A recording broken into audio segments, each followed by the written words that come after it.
Bandwidth provided by Recursive Squirrel Interactive. Visit them on the web at recursivesquirrel.com. Episode 609, TV and Politics.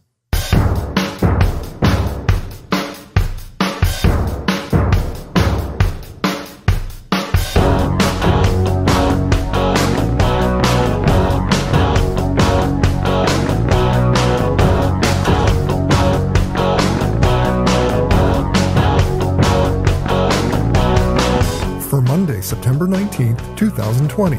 It's time for this week's edition of the BeanCast, a weekly discussion about the news and issues facing marketers today. I'm your host, Bob Norp.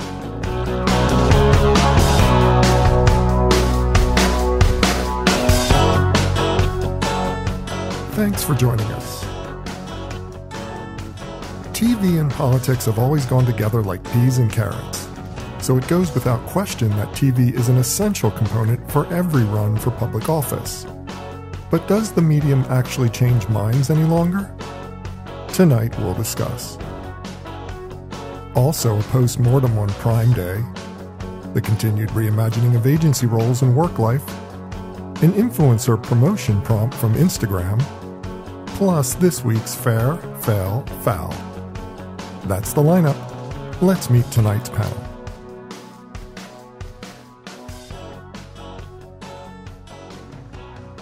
Thanks for joining us for this week's BeanCast. I'm Bob Norp, and with me on the panel for this evening, we start with voice marketing expert and founder of Beetle Moment Marketing, Ms. Emily Binder. Hi, Emily. Hi, Bob. It's great to be back. Glad to have you here.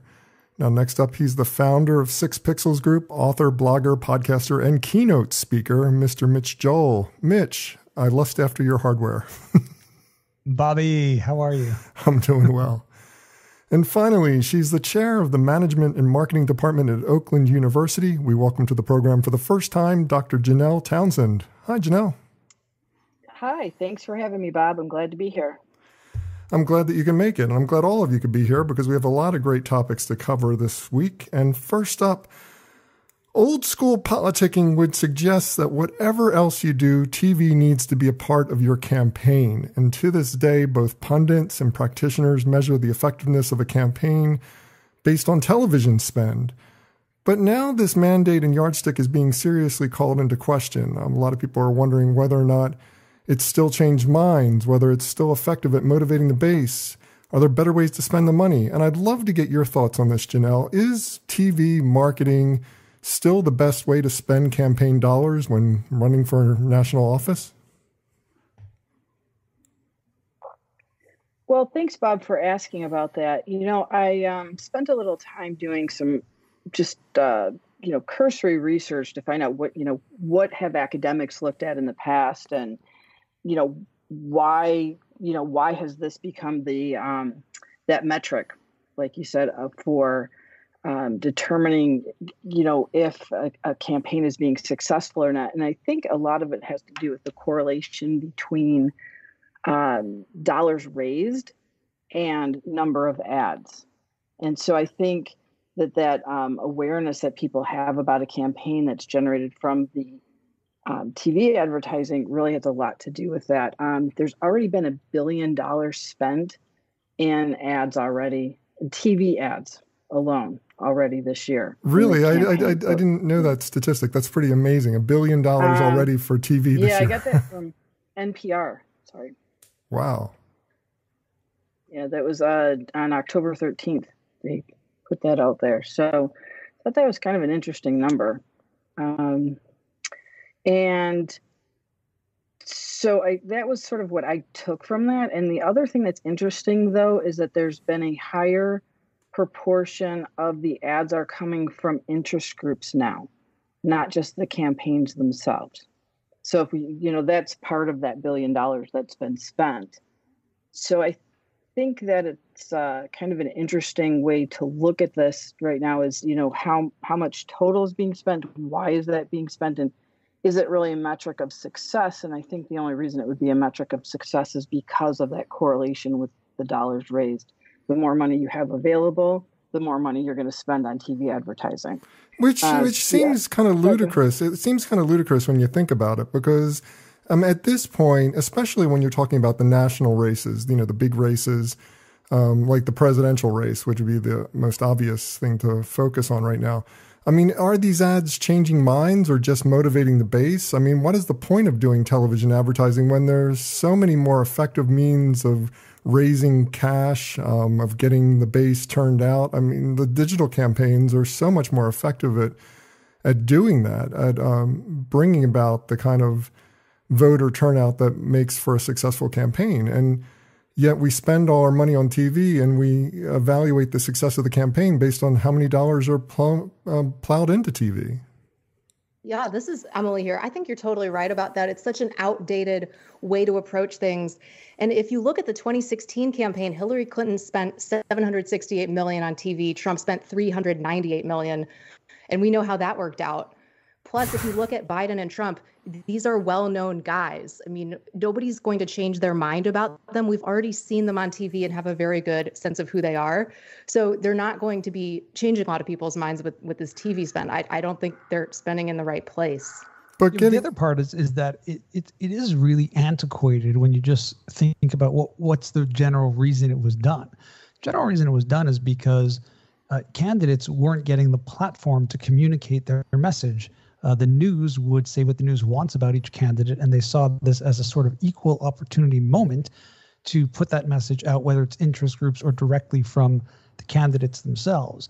If you think about that in today's world, it's a completely bizarre world. You have a current president of the United States who's spent an enormous amount of time building out his own Twitter feed, where essentially the media follows the Twitter feed in a completely bizarre world that we've been accustomed to date. And the media fundamentally reports on their social media. So to me, it's a completely failed state in terms of the advertising model of it, because exactly what Emily and Janelle both said, it's not going to change minds. You have familiar candidates, and traditionally TV ads create one thing, this sense of awareness. And the message coming from these parties was traditionally whatever the news media may not have gotten right or has not said about them to hopefully tilt your position or where you want to vote. So when you think about it in that perspective, it just seems completely insane that this is even a metric anybody's using. You've got Trump basically out broadcasting Biden at a scale that's probably immeasurable. And yet, at its core, TV is still effective. It's got to be effective for some candidates. So Janelle points out that $1 billion was plowed into TV, but not all of that's plowed into the campaign between Biden and Trump. The opportunities for Senate candidates to establish themselves and get voters on their side. The opportunity for House of Representatives candidates, even for local races, TV is still effective. Janelle, do you have any insight into that portion of the equation? Is TV just kind of a useless metric at the national level for the big giant campaigns, yet on the local level, or at least the state level, it's more effective? Is there any indication that that's happening? I think you have a lot that can be unpacked there. As far as the national versus the local, what I found from the research I did was that the local campaigns really aren't doing as much TV as they once did. And it's almost all going more towards the national level campaigns or for the Senate and congressional seats. So I think that's kind of an interesting thing that we don't see that anymore. And it probably has a lot to do with the production cost and even the local production, as well as the shift towards digital, where it's easier to micro-target now. Definitely makes a difference there. Now, what I did come up with is the answer to why. Why would we continue to plow all of this money into TV? And what I thought of is that it's really very similar to perhaps the pharma industry. I had a student once who was a VP of marketing for a major pharmaceutical company.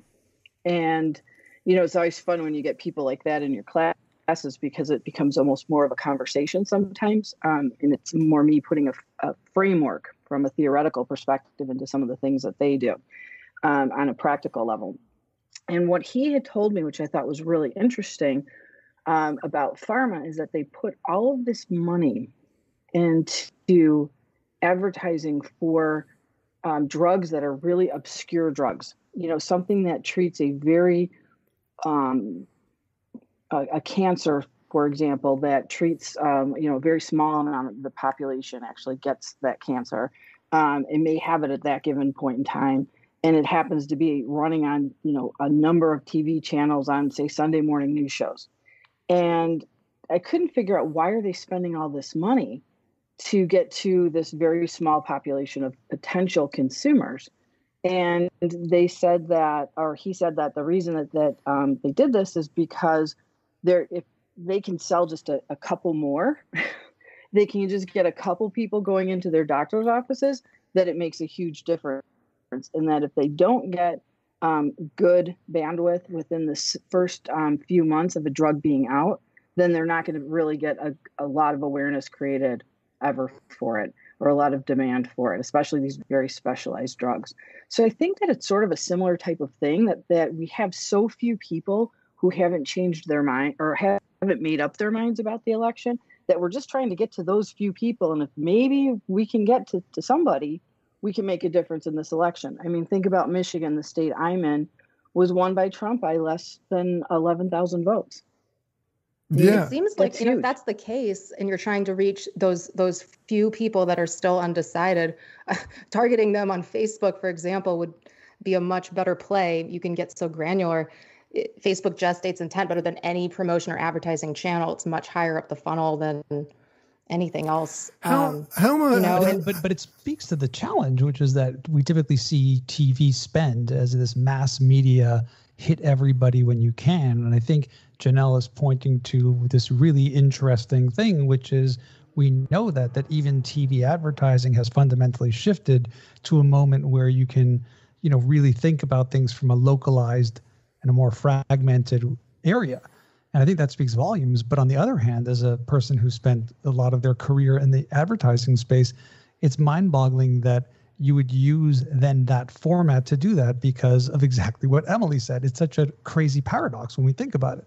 How much of this is just a matter of the old, we put the billboard up because the guy who, pays the bills rides home on that route every day. I mean, it's a little bit of this is about trying to establish that, yes, we're spending your money, donors, extremely well. See, you can see your ads. This is an ad that you bought. You should keep giving to our campaign. It's more about optics than it is about actual convincing voters at this point. It might be. That's a good point. But it seems like if you look at the numbers, I mean, in 2017, people spent 35 minutes a day on Facebook and 15 minutes a day on Facebook, WhatsApp, and Instagram. So they're spending more time on Facebook-owned platforms than any behavior outside of family, work, or sleep.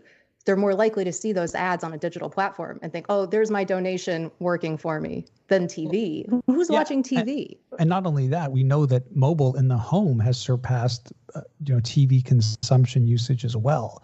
So it does speak to this strange trend. And I think, Bob, you're onto something with this idea that it's kind of like that shiny object you can point to or embed in an email. But at the same time, it just feels so flat in a world where we're watching in live real time a president use one platform, Twitter basically, as this amazingly powerful content as media engine, which is, again, something that many people, including myself, who were in the digital space from day one, were sort of barking, right? This idea that content is now media. And it's a tough concept for me even to consume, looking at those numbers and thinking, how much more better is your time spent just creating valuable content through your own platforms that people are following anyways? Could we look at this a different way, though? And, I know that conventional wisdom seems to think that, okay, people have more eyeballs on the social media platforms, but aren't those really driven by artificial intelligence? And isn't that sort of your space, Emily? In that, I'm getting more and more of what I already like, what I already enjoy, what I've already looked at before. I'm not getting those new things that are outside my sphere of what I want to hear already. But if I wanted to target that, Janelle, I could. Like, right. So if I was on the Republican side and I could basically target you as a Democrat, I could feed you Republican-based messages really easily. Maybe one's targeted towards somebody who needs convincing, right? Because you're right, the echo chamber there is very strong, especially for the organic content. But from an advertising perspective, I mean, it would be more effective to try to flip you if you were identified by the algorithm as potentially a fence post kind of voter. If I'm watching something in real time, though, that's not pre-recorded, it's something that's being broadcast in real time, and I'm actually letting the commercials ride through, I'm not skipping through them somehow, can I just skip through those things that I don't want to hear on Facebook or I don't want to see? Right? I mean, you can say, yeah, you can feed me all these ads, but I'm not going to even, my selective retention of those is gone, right? Because I can just skip right through them. I can scroll. That's right. It's gone. Versus if it's kind of running in the background in my TV, there's a potential you might pick something up that, maybe I didn't listen to before. Maybe I like somebody's position on something that I didn't know that. Now I'll pay attention because I didn't know that before. It is true, but when you're scrolling and you suddenly see, let's say, a picture of the person you don't want to vote for with some interesting headline, it's kind of the same effect as hearing it in the background, or your eyes are sort of wandering towards it. And that's kind of the win of Facebook. It just knows how to target, position, A/B test different types of headlines and push them against you and just see which ones might make that person stop being somebody who might be on the fence. Well, given that I keep seeing all these Trump ads, they're pre-roll on every YouTube video I watch, and they're very inflammatory and they're scary and they're eye-catching. And there's no way that I would ever vote for him. But I mean, for some reason, I've been identified as worth serving that ad to, and they catch my eye. This conversation about where it's going is more interesting to me because it's just like whether or not Facebook is effective anymore, or will continue to be effective given the regulatory climate and everything else going on. It still begs the question about whether or not you should continue using TV in future elections. And I'm wondering, Janelle, where does this go from here? What happens next? Do we see a slow erosion of TV over the next 4 years where it goes to a more digital medium, or will TV continue to play a part in the political campaigns of the future, at least for the next decade? Well, I think you've hit on an important point there in that I don't think TV is going to be TV as we have known it for anybody who's, over 20 or 25, right? There's, yes. I was going to be gentle there. I was going to say anybody who's under 40, but, there's really a major cataclysmic shift happening right now with this move towards streaming and apps. And so what we know as broadcast TV is probably really not going to be the same thing by the time the next presidential election cycle comes around. Well, it'll certainly be more targeted. It'll certainly be more targeted, right? Because it's just like that's the future of streaming television, is the fact that it's going to be targeted much like you can target on Facebook or Google or any of the other digital platforms. Right, and that's my point, is that it's not truly broadcast TV. And that's the difference between a YouTube ad. Like, I wasn't really considering YouTube ads when you brought up the TV ads, but they really are TV ads now relative to broadcast TV. Yeah, right? and those are more different so animals. And you're totally right, Janelle. And even if you're not a premium subscriber to YouTube, they're getting smarter. They're serving up those 6 to 12 second ads that you can't skip. And you've got to watch 1, 2, sometimes 3 of them in a row. And to speak to Emily's point, you will see that message. And if you're on the fence, it can be targeted. The second point, I think I was reading Axios just the other day, and they were looking at industries that they think will be severely impacted just because of what's happened with this whole COVID-19. And broadcast television was right up on that list, that our habits have really changed. So many more people understanding streaming, so many other people, looking at things like YouTube and Vimeo, that even if things went back to quote unquote normal, whatever that may be, their habits have really changed in a fundamental way. And that's going to create a massive opportunity within the broadcast media infrastructure, particularly for advertising, to think about what do they do. Because if broadcast TV gets completely hollowed out the way many people are suspecting that this might be that cataclysmic moment where it happens a lot faster, that money has to go somewhere. So we can worry about whether ABC, NBC, and CBS go bankrupt or have different models, but where does all that massive money go, the money we're talking about right now, especially if the alternative that people have become habituated to is a model like Netflix or Hulu where there aren't really many ads at all? It's a really massive shift in how we think about broadcast advertising. Well, all this is real chilling, but actually a much necessary conversation to be having. So thank you all for bearing with it and talking politics with me. But I want to move on now, and I want to talk about Amazon because they just had Prime Day. And they're claiming that Prime Day was a huge success, but there were a number of concerns about the health of the overall economy displayed or not displayed in the data. So, Emily, their main metric for success is focused on the sales of the third-party sellers. Is this truly a good metric, or just hiding the fact that small retailers who don't work with Amazon are being pushed out? What is the truth behind the number here? There's a lot to unpack here. Yeah, Third-party exactly. seller revenues, they are a decent metric for success because most of Amazon's sales come from third-party merchants. No, it's like 60% or 64%. Right. And so what's good for those merchants is good for the marketplace as a whole. Plus, culturally, it behooves Amazon to play this up because supporting small and local businesses on trend right now for obvious reasons. And you can see that the way that Amazon pushed out their messaging coverage, press releases about Prime Day this year was a real departure from previous years where the headlines were very much touting sales or, mentioning Alexa, and it was very Amazon centric. And now they're saying, look at the small businesses, look at the third party sellers. Let's move the focus over there. And the only hard numbers that they've released so far are there were 3.5 billion in third party sales. That was a 60% jump from July 2019, the last Prime Day. And Prime members saved 1.4 billion. They haven't said the final numbers. Some analysts are predicting 10 billion in total sales for Amazon for Prime Day, which is great. But 8 of the 10 top products sold this year were Amazon products. The number one product for the 4th year in a row was, the Dot. Can you guys guess it? The Dot. Voice first, all the way. All right. So Amazon's taking over the home, obviously. And yeah, there's another thing that you asked here, which was about, coattails long enough to drag forward all retail. Maybe Amazon controls 40% of all e-commerce. And if you look back in July of 2020, the previous 12 weeks, so roughly May through July, we saw Amazon gain 4% of the U.S. retail market share. And there's no company in the history of U.S. retail that's ever gained 4% of a market share in a decade, let alone 12 weeks.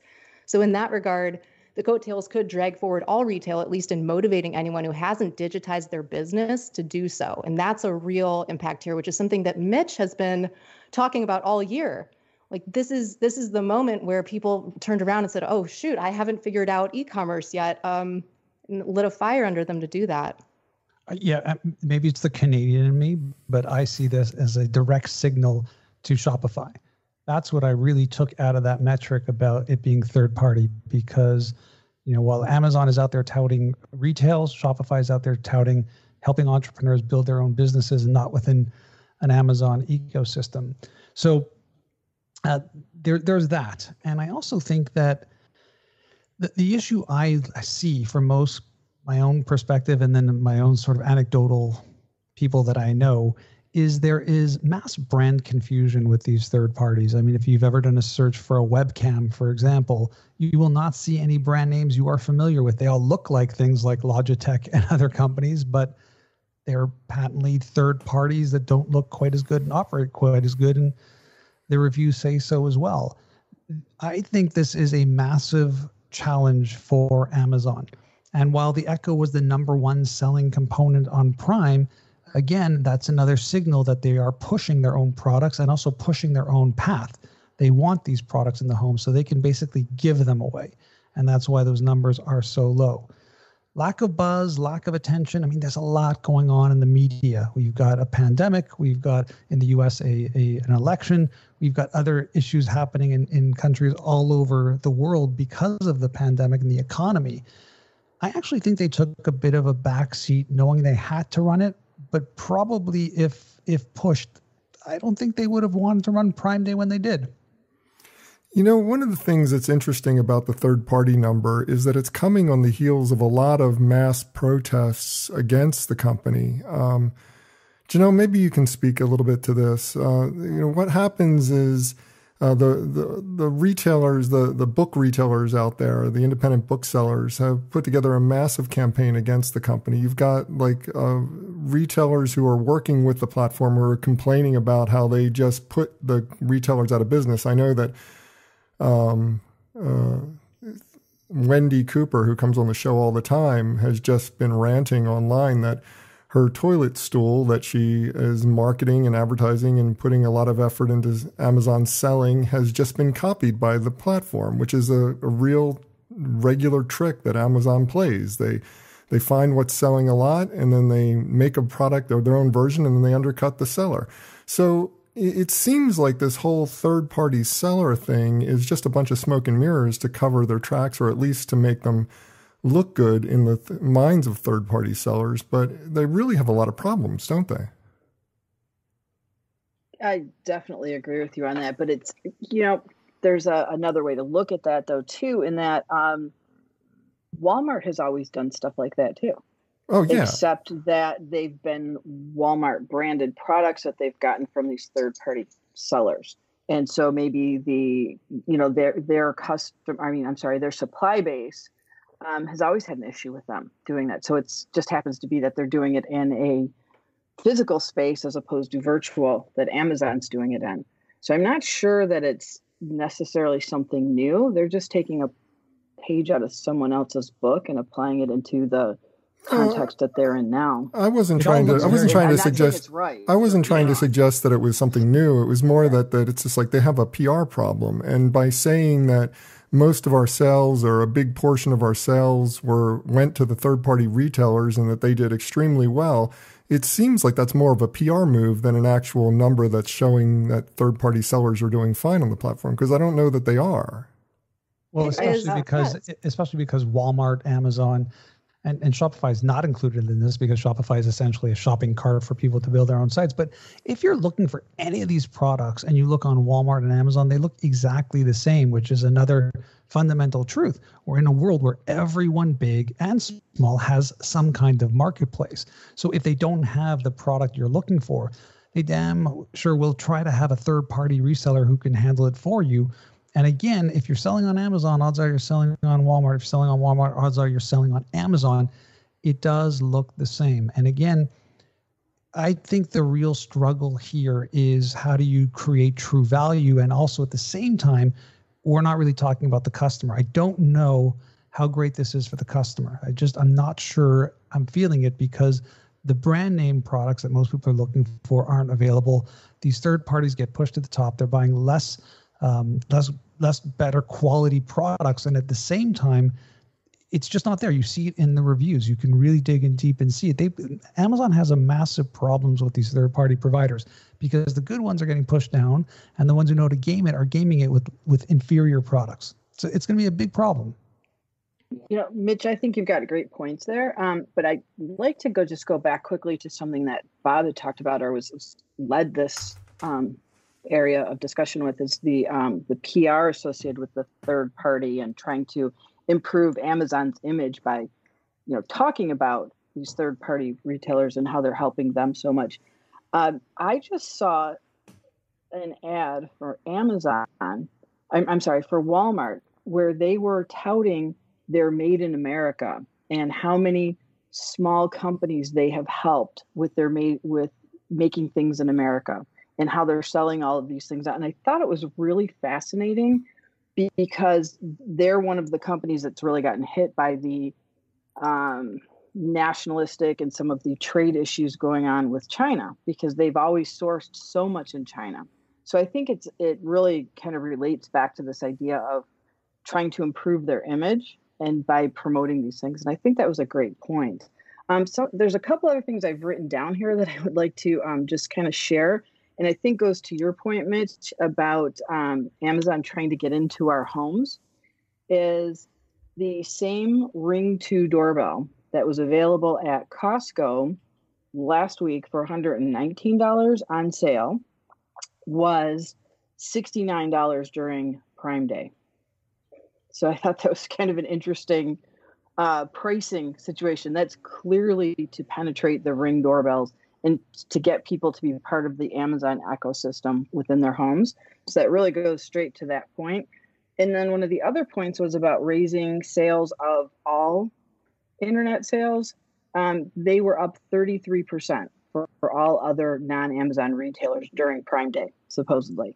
So I think those are, we've had a lot of statistics kind of floating around, but I think these points all go back together and sort of bring sort of the discussion around to what Bob's original point was with this. So I just wanted to make sure I got those sort of out there. Yeah, I think Amazon would literally give you those devices if they could. Right. It's a razor blade strategy. We've always known that about everything that they do is about a razor blade strategy. Let me ask one last question about this topic before we move on, which is, what about consumer confidence for the holidays? I mean, Emily, does this give us any hope that Black Friday is going to do well, that consumers are going to be spending at a level that's going to maybe rescue retailers, give a lot of hope and confidence to the economy? It's hard to say. I mean, I would be cautiously optimistic about it, but at the same time, 60% of Americans live paycheck to paycheck. So consumer spending, consumer confidence, it has been so volatile. You could look at just up and down the last 6 months. Consumer sentiment, let's see, particularly in a crisis where conditions on the ground can rapidly change. It was increasing as summer came to a close. And right now, yes, people were spending there, but we have to see what happens in the next couple of months with that. 29% of consumers purchased holiday gifts. That was up 8% from when the event was in July. So 25% of those people said they completed at least half their holiday shopping on Prime Day. If that's true, maybe there won't be as much holiday shopping in the next couple of months. And yeah, it's kind of an interesting moment, but the point is, I mean, things are moving so quickly. If you look at, I had this one stat I wanted to share that I thought was kind of telling about, in general, with the stock market and consumer confidence. So in June of 2020, the stock market had lost a third of its value within about 20 days. That's literally never happened before. No one could have predicted that. And immediately that was followed by the best 50-day rally in history. There was a 39.6% gain in the S&P. So I can't tell you here in October what people will be thinking or feeling in December. Who knows what will happen with this virus and with shutdowns. It's just not like any other year. How can you say? This is the biggest question mark we should have as people who are interested in both marketing and retail. It's the fact that you could look at a pandemic and say, well, people are losing their jobs. Economy is actually really bad. I don't think the S&P is a good indicator because 30+% of it is, for tech stocks. And we know that that's not representative of what people buy. It's its own different world. But this is an amazing moment where we actually don't know, do people have no money? Are they unemployed? Are they not spending? Or on the other side, are people spending more than ever because they're home? They're not going to work. They're not going to be going on that vacation. They may not travel to visit grandma and grandpa. We don't know. And we are constantly shocked, at least I am, by brands that you think are going to die completely be thriving in this moment. And then brands you think should be thriving are completely going under. And when it comes to shopping, that's the exact thing we're seeing. It's mind-blowing to look at this moment and have no perspective on whether people are going to not be spending because the economy will tank and people will be unemployed, or if everyone's going to be spending like crazy because they've been saving like crazy. It is absurd that none of us know. How about stimulus package? which only helps people spend more when in theory they should probably be holding that money for rent in 2 years down the road. It's absurd. Yeah. Well, this is a real downer of a show. I think that's going to be the biggest indicator right now. Until we have a vaccine, that's going to be number one, is how much stimulus gets pumped in there by the government, because they're just, the drunken sailor theory right now. And how do consumers spend it? That's the real question mark here. Well, continuing the pandemic hit parade, we've got another topic on this. The struggle to reimagine what the agency world will look like post-pandemic continues to suggest more scaled back and distributed models. Now, this week brings both the Dentsu story outlining how they will not be occupying a huge new office that they had agreed to occupy in New York's West Side, instead opting to lease some smaller space, and as well as multiple stories about brands starting to reveal more of their plans to change the way they work with outside partners, perhaps scaling back, perhaps working with smaller teams. So, Mitch, what are your impressions of the latest shakeouts, and what are your predictions for the future? Are we getting into some scary territory, or is there hope on the horizon? Well, it's interesting. I mean, when it comes to Dentsu, if you really dig into that article, you know that they were talking about taking 5 locations and moving them down to 1. So there's an element of what were they doing before anyways. The other reality is, as you know, I've spent close to 15 years running an agency. We rely on our clients and the work coming in. And a lot of them, if that were still me, 2 years ago I left the agency world, would be very concerned about doing any spend because really seems unsure what the actual clients will be spending in terms of advertising and marketing dollars. But putting that aside, I very much, as someone who's been digital for a long, long time, believe that we need to be together.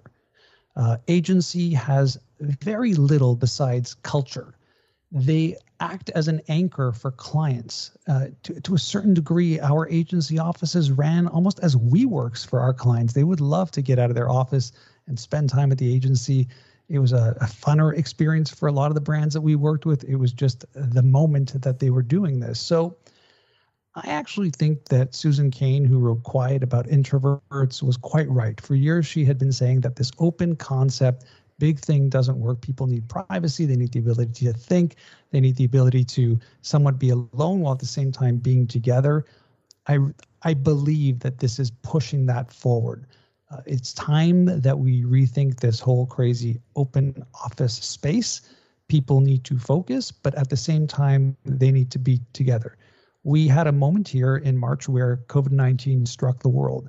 Everyone at that moment went into survival mode, trying to figure out what it would look like. Around August of this year, I think we moved from survival mode into sustain mode. Okay, it's going to be a bit more of a longer haul. Certain geographic areas are going to open up before others. We're going to have flare-ups. We won't. But very few businesses have hit that third S, as I call it, which is strive, which is probably where we were in 2019 and 2018 and before. So I believe that in this sustain mode, it's going to be very much tempered approaches to how they look at any form of growth, and that includes real estate and expansions. So a lot of things we're seeing are just reactions to smart budget management, thinking about where they might be. But at a macro level, we need to be together. This idea that we can continue in survival or sustain mode by being disparate, I don't think is true. We've had an economic infrastructure of people going to work and working together and ideas happening that way. I know people who work at large corporations and since last March have basically on Zoom interfaced with 3 or 4 of them only because that's the direct team they work with. They're not feeling connected to it, and on and on. And I'm just a big believer that that's the way it should be. And I think it's the way we work best. And if you look at the Fortune 1000, Fortune 500, how many of them have been truly remote businesses? So some will get away with it more. They'll trim the fat a little bit. But overall, not only do we need to get back to work, we need to get back to work together. I love that you mentioned Quiet, Mitch. It's my handbook. So the thing with the cult of personality that Susan Cain talks about in that book and prizing being gregarious and outspoken and all of these Western individualistic values that are so different from Asian cultures, there's going to be such a change in that. And maybe when we do get together, we will make better use of that time and we'll think, was this flight really worth it? Let's make that meeting count. We're not all just in the same room all the time like we used to be. So instead of this open office floor plan where it was very distracting, there was little quiet, focused, uninterrupted work. Maybe we can get back to that, like find this happy medium again after this year. How many great ideas have happened in your life because you've just been sort of in earshot of somebody saying something? We haven't had that since March for the vast majority. And that is really troublesome to me. It just, from a pure innovation, creative inspired way to learn. You could be in the worst mood possible, shut down Zoom, walk out this back door and play with your kids. It's fantastic. But you could be in the worst mood in your office, and just the energy of a project or a client or a thing completely changes everything and might create something brand new and dynamic that is really powerful. We are taking that for granted because to a certain degree, we're humans, and this is easier. It's easy to not have to commute to work. It's easy to not have to get on a plane for that meeting. But I think we forget that between point A and point B, a lot happens. We're not just. We go ahead, Janelle. You were going to say something. No, it's okay. I can wait. Okay. Well, I was just going to say that I've lost my track of thought, so you just go for it. Okay.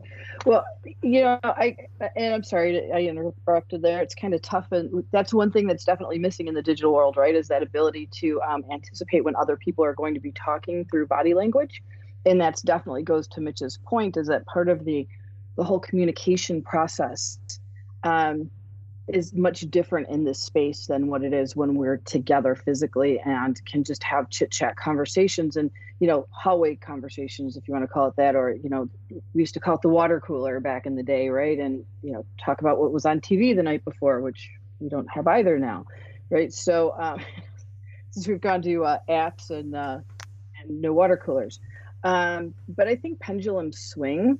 And, we've had this forced pendulum swing of everyone go home from an atmosphere where almost everyone was in the office all the time before. Sure, we had some movement towards remote work for certain types of positions, but, there wasn't this huge swing.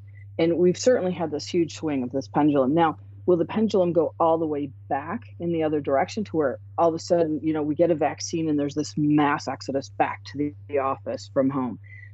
Probably unlikely. I think we're going to end up someplace in the middle. And I'm already seeing companies that are regrouping and retooling their offices to deal with a very different world to come. Blue Cross Blue Shield in Michigan for a long time has had something called hotel style seating. So it wasn't all open offices, but what it was is that you had to reserve an office for a given day, and you didn't have your things that just stayed in the office there all the time, but maybe you have to bring your backpack full of your own stuff or whatever, but your basic necessities for an office were provided there, your tape, your stapler, etc. Maybe that you don't even need those things anymore in the virtual world. Yeah, American Express does the same thing in New York. I've Augie Ray, who used to work there and is a frequent guest on the show, talked about it, and it was a really interesting model.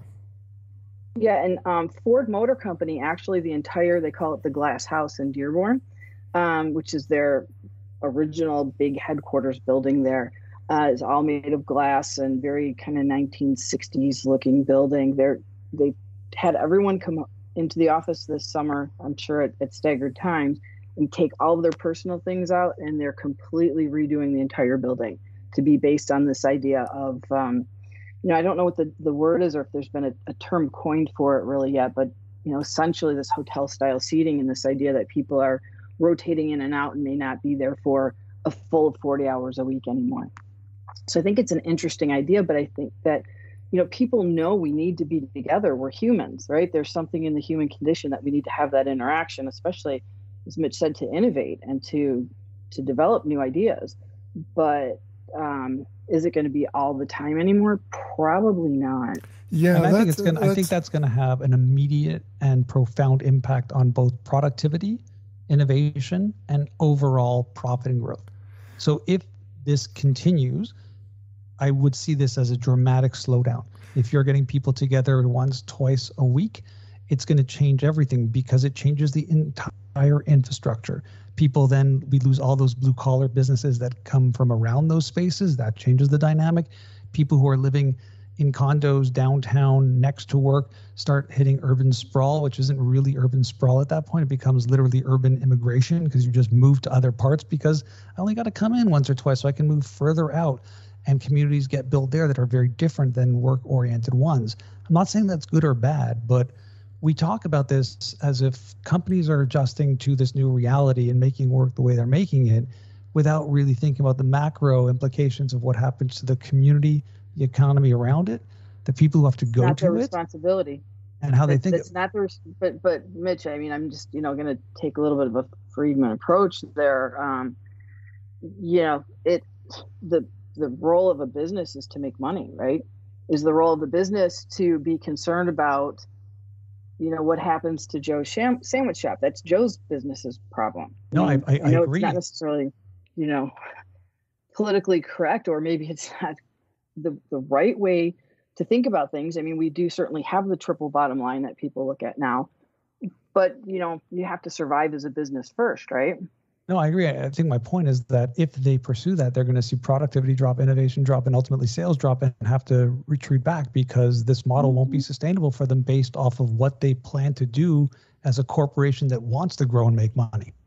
I think that this doomsaying, though, might be premature when we think about how these models work, because humans are adaptable, businesses are adaptable. And they're adapting. We've seen the adaptation going on throughout the first part of this year.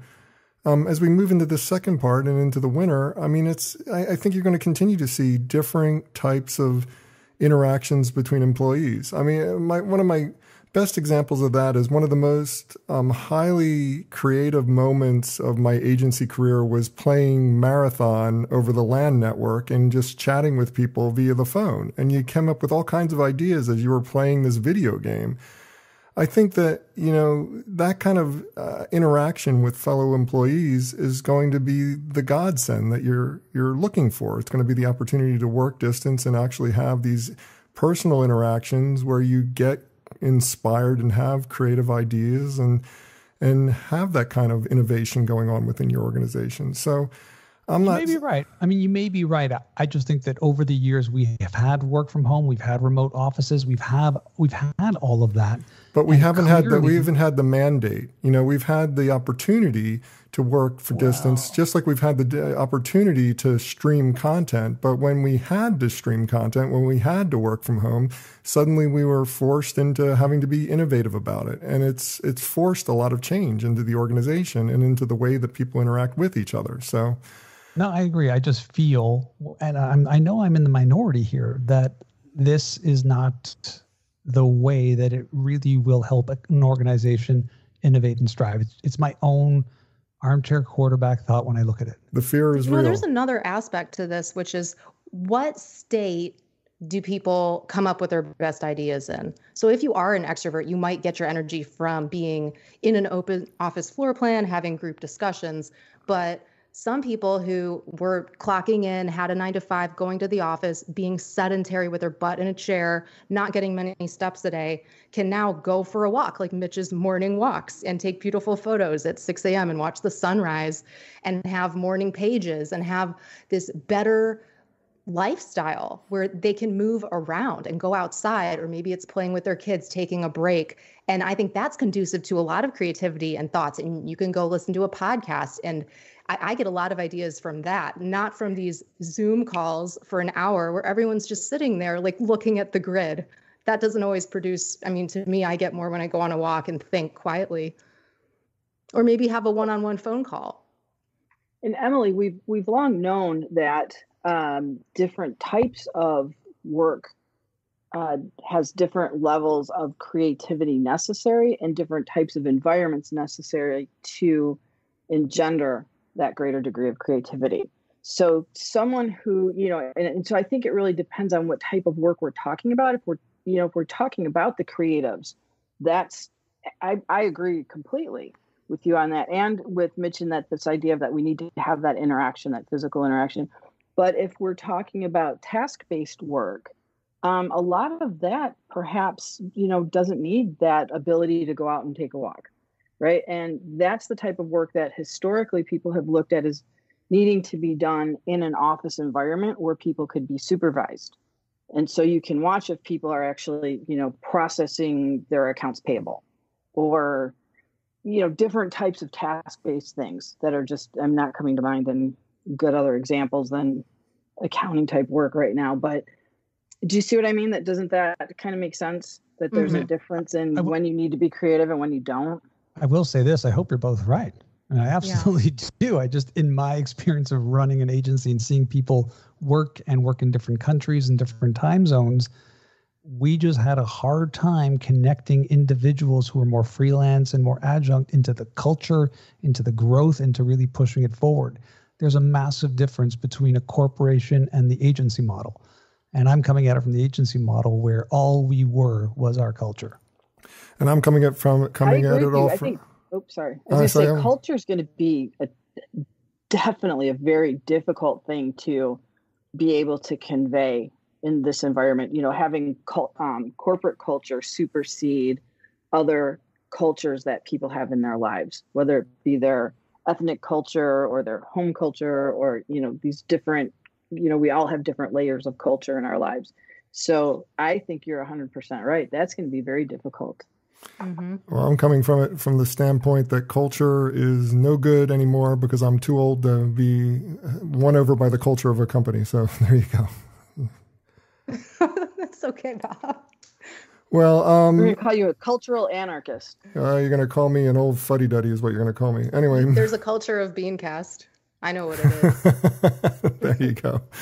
Well, the last topic, and we only have a few minutes to cover this. Sorry I didn't give it a lot of time, but apparently before influencers post new content on Instagram, they will now be greeted by a warning about ad disclosures, making sure that they disclose that this is a promoted post before they put it out there.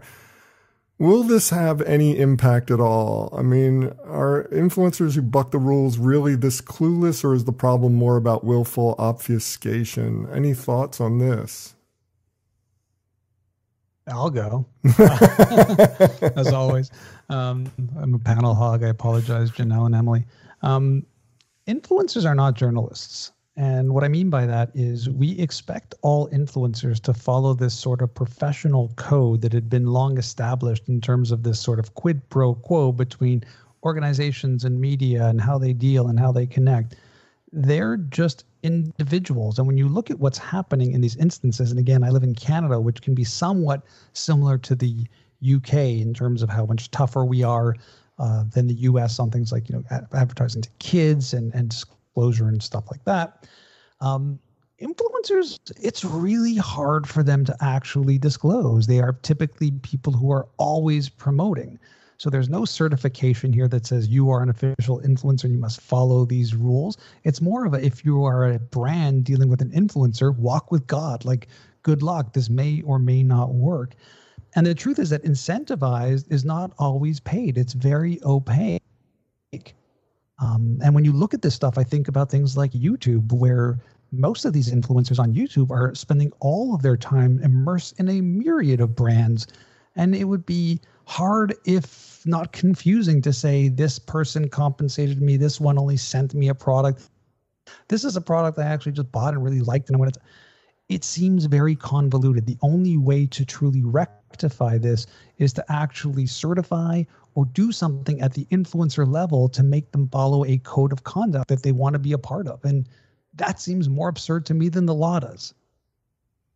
So, I mean, if I can parse out what you're just saying, your feeling about this little warning that shows up, it's not enough. It's not nearly enough to try to enforce the kind of behavior that Instagram wants on their platform.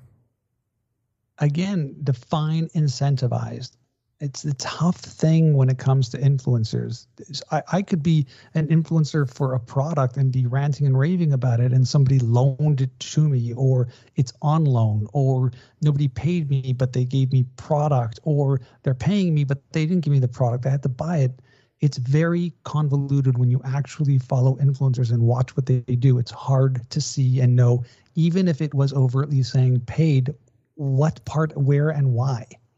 Well, right, but this is not trying to do that. This is not trying to police the platform. It's just trying to say, hey, you're posting something, you're an influencer. Just want to make sure that you know that if it's an ad or a promoted product, you should put a disclosure on there. And for me, that seems like it's a reasonable request. I don't know that it's going to be effective in any way, shape, or form, but it's just like, it seems like it's a useful device. I just don't know that it's going to have any impact. And I guess that's the heart of the question. I agree.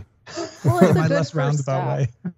It's a good first step. It's a multi-billion-dollar business. And if you look at the top influencers, Kylie Jenner makes over $1 million per post. Ariana Grande gets just a little under $1 million per post. Cristiano Ronaldo, 975,000 per post. Those are the top 3 paid influencers. There's Kim Kardashian West, $910,000 per post on average. So what's interesting here is just like the rest of advertising, there really isn't a standard of ethics that everyone has signed off and agreed to like you have in medicine or law. Yet advertising is far more influential culturally. Farabostics, old Saul. Yes. Farabostic, man. And so as an industry, trained people making lots of money doing this as a career, we don't have a handbook of ethics, let alone some influencer who might not even have an education. And you're expecting them to understand the ethics of all of this. And advertising traditionally is just, the entire medium is paid. Everyone knows that. Well, with that, it's time for this week's Fair, Fail, Foul. But before we get to that segment of the show, I do want to take this quick opportunity to thank my guests again and allow them to each do some shameless plugs, starting with Emily Bender. You can find her at BeetleMoment.com. That's the home of Beetle Moment Marketing. Tell us what's going on in your world, Emily. What would you like to promote? Thank you, Bob. There are 2 things. The first is I have a daily briefing. It is 3 minutes or less every weekday. It's a podcast. It's also an Alexa flash briefing, which is an Alexa skill. All you have to do is enable the skill and then say, Alexa flash briefing. And the show is called Voice Marketing with Emily Bender. You can find out all about the show, play recent episodes, click the links. It's all at emilybender.com/briefing. The second thing is what I've been working on while quarantined and a little before that too. It's a startup. And it is essentially a CMS for Alexa skills. It's called Wealth Voice. You can find out more at wealthvoice.ai. It is a simple and beautiful platform that lets you create a branded Alexa skill through which you can send out broadcasts with your voice to your clients anytime, hands-free with notifications. So check that out at wealthvoice.ai. That's really interesting, Emily, and congratulations. It sounds really exciting. Thanks, Bob. Next up, Mitch Joel. You can find him at 6pixels.com. That's the place where you can hear about where Mitch is speaking today, what kind of podcasts he has, what kind of blog posts he's written for that morning. So tell us what's going on in your world, Mitch. What do you want to promote? I think you basically summed it up for me, Bob. So thank you. I'm reading the new Jerry Seinfeld book, Is This Anything? And I've been just really passionately reading through. It's basically his writing and I guess they're jokes, but they're bits. And it has been a masterclass in thinking about words, structure, sentences, how ideas and concepts come together. And I don't think I've ever read a better book on communications or potentially marketing than this book. So let me promote somebody who needs no promotion. Jerry Seinfeld and the book, Is This Anything? Yeah, Jerry Seinfeld does not need more promotion, but the book does. No. So that's fantastic. Last but not least, Janelle Townsend. You can find her at oakland.edu. That's the home of Oakland University, and where Janelle is the chairman of the management and marketing department. So tell us, what's going on in your world, Janelle? What do you want to promote? I had listened to some of the other BeanCasts that were in your archive, and I realized that you're going to come to this point, and I'll be honest with you, I didn't really think about it as much as perhaps I should have. So I'm going to do something a little bit. So, and I'm always very careful as a professor of what I do or don't talk about, because I think that I have to, I'm walking sometimes a fine line, and making clear that something's my opinion or what I'm doing versus that of the university. So I will say that we did start an online MBA program this year. And so I guess I'll give a plug for the university for our online MBA program. The other thing that I would like to just take a moment to give, I'm not even quite sure how to say this. We had someone pass away this week in our department, Professor Ravi Parmeswaran. And he was one of the people who had encouraged me to go back to school and get my PhD and become a professor. And so I would just, like to make a dedication or a tribute to Ravi Parmeswaran and, in the loss of him this week. So he was a great guy, and I don't want this to be a sort of a downer end to the show. I want it to be a very positive thing. And he really cared very much about all of his students and about scholarship and the university. So I hope you don't mind me throwing that in there. Yeah. No, not at all. Not at all. Condolences to you and the faculty. That's terrible news. As for me, for more information about me or the show, visit thebeancast.com. You can find a complete show archive. You can find out how to consult with me. And of course, you can find out how to advertise on this program. So check it all out at thebeancast.com. And now it's time for this week's Fair, Fail, Foul, a rundown of the best and worst of advertising, marketing, and public relations from the last week. I had two in line here because I was originally excited about the Kraft Send Nudes campaign. I know they got into a lot of trouble for this, and it was a little off color, but it got them a lot of attention. And I think in the end they won, whether or not it was a negative impact or not in terms of the blowback from the campaign. It got them a lot of attention and probably hit the market they were trying to go for. But late in the week, I found out about a Hulu documentary called John Bronco that was not an ad campaign for the new Bronco coming out, which you would think. It's not sponsored by Ford. It's not in any way scripted by Ford. But in the end, it does nothing but help Ford. It's this amazing movie. I watched it last night. It's hysterically funny. It has great lines. And Ford gave them complete access to, all kinds of documentation and access to the glass house. I mean, they let them film on campus. I think this is kudos to Ford in terms of a marketing effort, just because it was, because it was allowed to happen. It was allowed to breathe. And it was an outside voice that was a love letter to the Ford Bronco without being Ford's voice. I don't know. Did anybody else get a chance to watch this movie? Or it's on Hulu right now, but I thought I'd solicit some opinions from the group. I didn't have a chance to watch it, but I love the cut-off jean shorts on the man. It's so good. Yeah, it's really pretty amazing. I loved it. Well, that's okay. I mean, I didn't expect you all. I'm Canadian. We don't even have Hulu up here yet, so. Well, there's that. I have not seen it. But Jim Farley, who was just named the CEO of Ford Motor Company, is a master marketer. Yes, he is. He's from the marketing background, and he has done some really amazing and very creative things over the years. And I wouldn't doubt that this was, fairly intentional. I met him in New York when he was there when Scott Monty was still working at Ford. Yeah, he's a pretty incredible guy. Really interesting. And it's kind of interesting also that he's Chris Farley's cousin, but that's a whole other thing. He looks like Chris Farley, but that's... I was going to say, there's a bizarre thing there. It is a bizarre thing there. Next for the fail of the week, Figs, which is a medical clothing company founded by women, did a social campaign that is perceived to mock both women and doctors of osteopathy.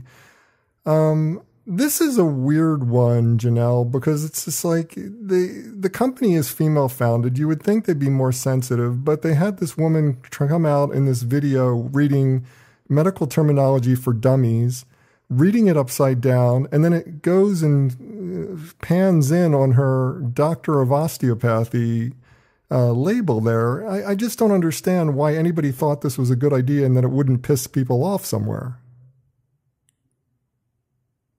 You got me.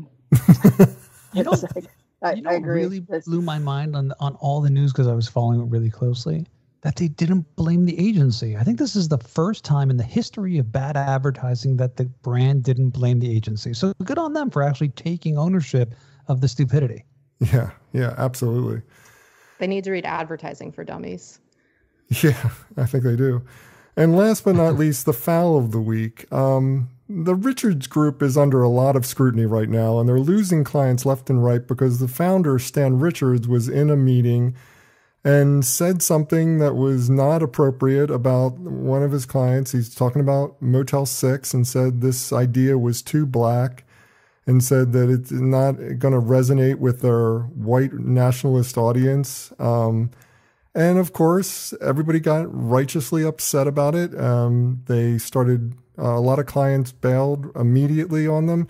And Stan Richards, to his credit, went and fired himself and took himself out of the equation. But it doesn't seem to be mitigating the situation and the circumstances that the agency as a whole finds themselves in.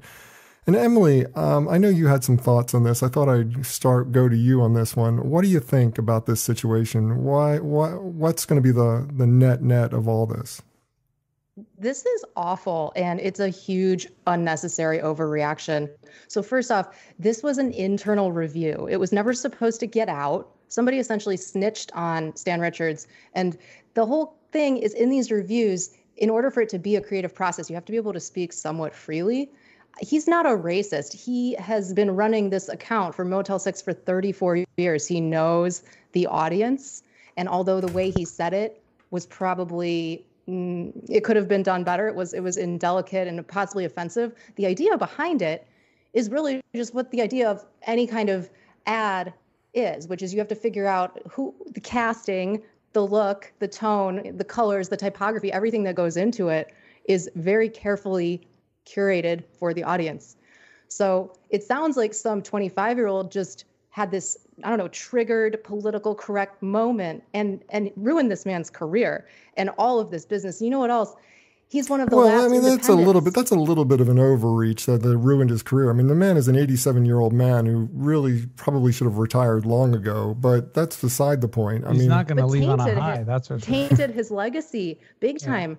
And he's a holdout. He's not a WPP or Omnicom shop. He's an independent, and we need some of those holdouts to last. And they lost Home Depot, they lost Dr. Pepper, Keurig, other like Salvation Army, all these major, like, why are they running away? Because they're all on this bandwagon. But nobody has taken the time to look at this really thoughtfully, and it's kind of a scary. It's like a cancel culture disaster, frankly. I don't think he meant anything ill. I don't think he meant it in a racist way. It was just, awful.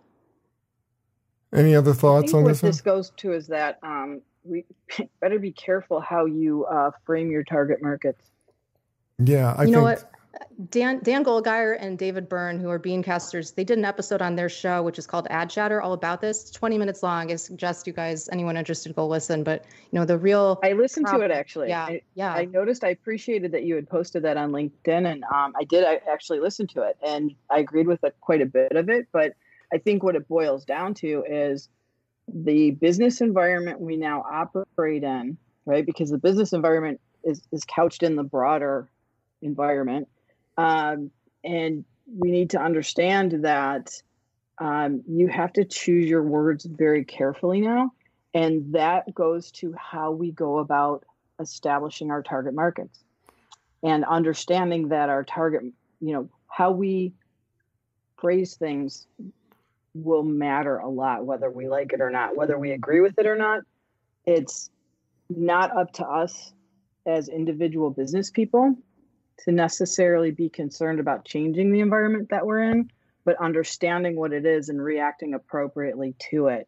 And that's just the world we live in now. And, whether it's good, bad, or otherwise, we're not going to fix that right now. And building on that, I think there are many people out there who really think he got what he deserved off of that one line. Whether there was anything more or less behind him as a character, I don't know.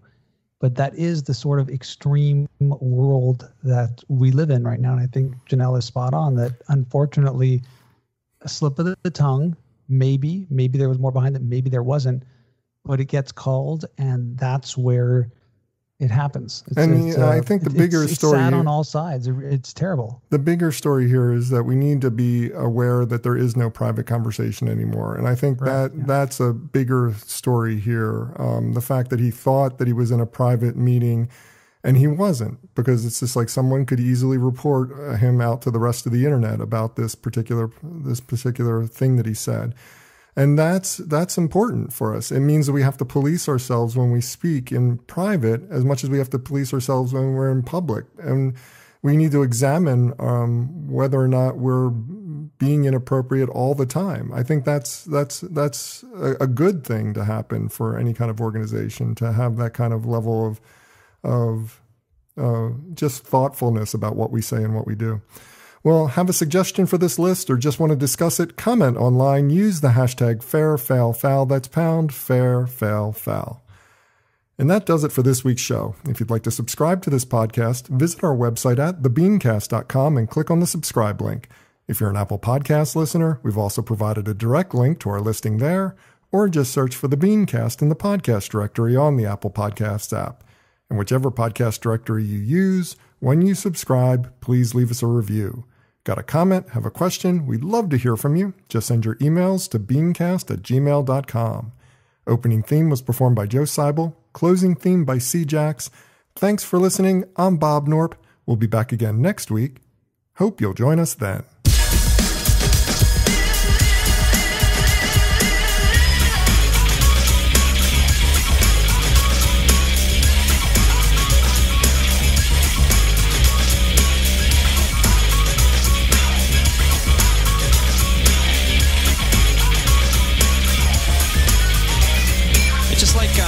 You know what I mean? It's like if it's, you know what I mean? I don't know, man. It's just like, okay, it's like, you know what I mean? Like, it's like totally like that. It's like, I don't know, like if it's, you know, it's like, you know what I mean? Yeah, it's just like kind of, it just seems like it's just like almost exactly.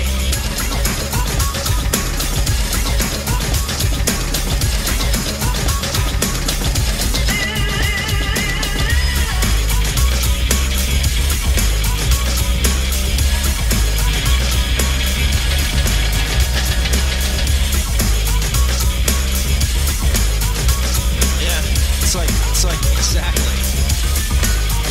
Yeah.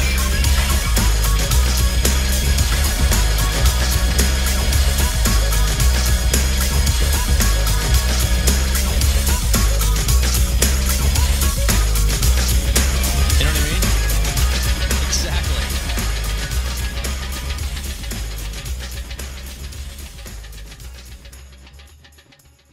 Cool beans.